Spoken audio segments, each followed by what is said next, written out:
Hello बच्चों, आज आपका 11th का फर्स्ट चैप्टर बाकी का सेकंड पार्ट है कि तू करता तू भला। छठवां दोहा है ये कि कवि क्या कहता है कि हे परमात्मा, मैं तुम्हारे नाम का सुमिरन करते करते, तुम्हारे नाम का जाप करते करते अब मैं भी तुम्हारा ही स्वरूप हो गया हूँ, मुझ में रही न हूँ अहंकार।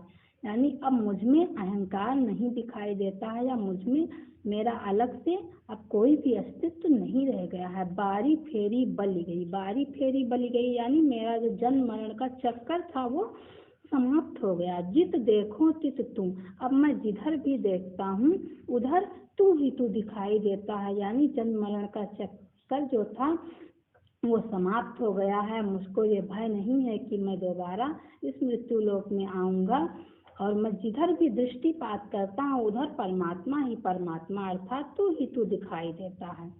इसके पश्चात अब 7वां दोहा, इसमें कवि क्या कहता है कि कबीर सूता क्या करे। कबीरदास जी कहते हैं कि हे मनुष्य, तुम सोता हुआ क्या कर रहा है या तुम सोते हुए क्या कर रहे हो। काहे न देखे जाग, यानी तू जाग करके अपने वास्तविक लक्ष्य की प्राप्ति क्यों नहीं करता। जाके संगतें भी छुड़िया, जिस परमात्मा से तू सैकड़ों जन्मों से बिछुड़ा हुआ है ताही के संग लाग। जाग करके तू अपने वास्तविक ज्ञान को प्राप्त करके उसी परमात्मा के संग लग जा, अर्थात उसी परमात्मा से अपने को लगा ले। अब 8वां दोहा है केशव कही कही कूकिए।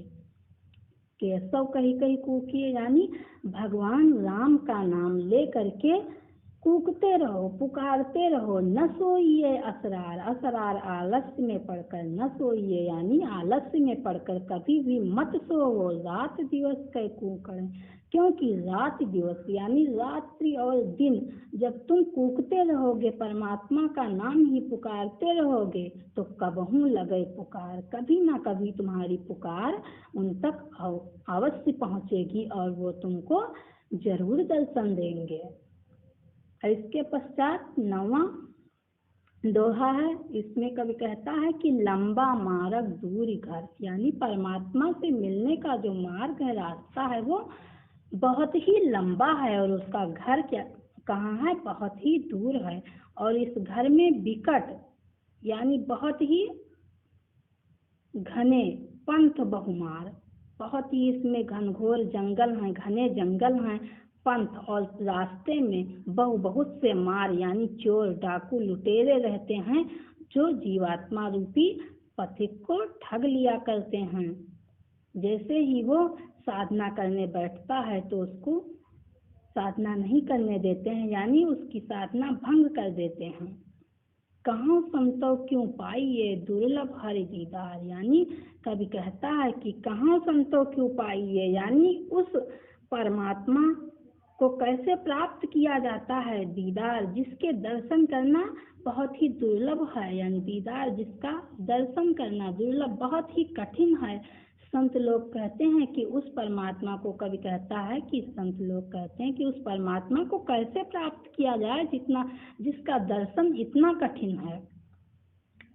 आगे 10वें दोहे में कवि क्या कहता है कि यूं तन जालो मस करो, यानी परमात्मा से इतना लगाव है कवि को कि वो अपने शरीर को जला करके मस करो यानी उसकी राख बनाकर और लिखो राम का नाम,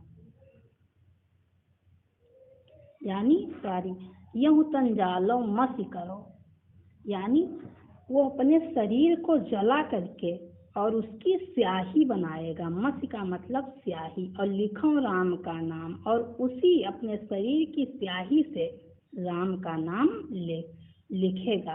और किससे? लेखन करो कलंक की, अपने शरीर को जलाएगा और शरीर को जला करके उसकी स्याही बनाएगा और हड्डी को लेखनी बनाएगा और उसी लेखनी से, लेखनी अर्थात कलम, कलंक की लिख लिख राम पठाऊं, और उसी कलम से लिख लिख करके राम का नाम बार बार उस तक भेजेगा और कहता है कि जब इतना लगाव परमात्मा से हो जाएगा तो मैं देखता हूँ कि कब तक वो नहीं पसीजते हैं।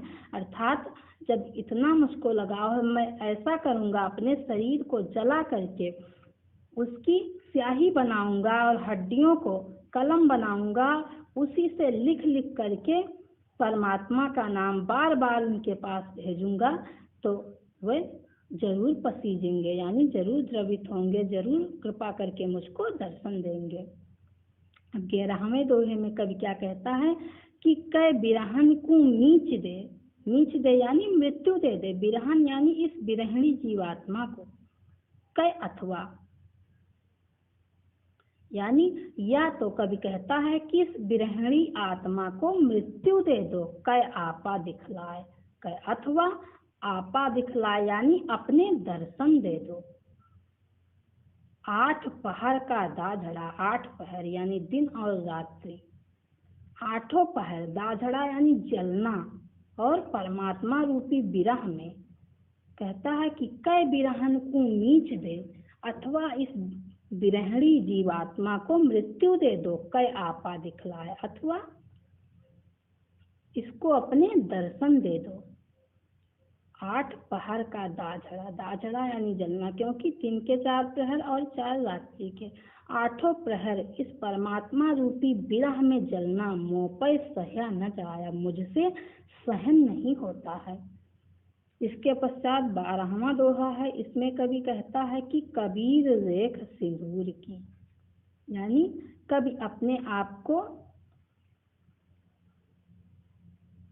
पत्नी मानता है, यानी नायिका मानता है, और भगवान राम को अपना पति मानता है। तो कहता है कि मैंने सौभाग्यवती नारियों की तरह, सौभाग्यवती स्त्रियों की तरह अपनी मांग में जो है सिंदूर लगा लिया है, और काजल दिया न जाए। सिंदूर यानी जो सौभाग्यवती नारियों के सौभाग्य का प्रतीक है या निशान है, और काजल दिया न जाए। सिंदूर पर अब काजल जो सांसारिक विषय वासना रूपी प्रतीक है वो नहीं दिया जा सकता, क्योंकि जो कबीर रेख सिंदूर की, यानी सिंदूर जो है सौभाग्यवती नारियों के सौभाग्य का सूचक चिन्ह है। और जब परमात्मा को, भगवान राम को कबीरदास ने अपना पति मान लिया है, तो कहते हैं कि सिंदूर की रेखा पर अब काजल नहीं दिया जा सकता, क्योंकि काजल जो है सांसारिक विषय वासना रूपी प्रतीक है।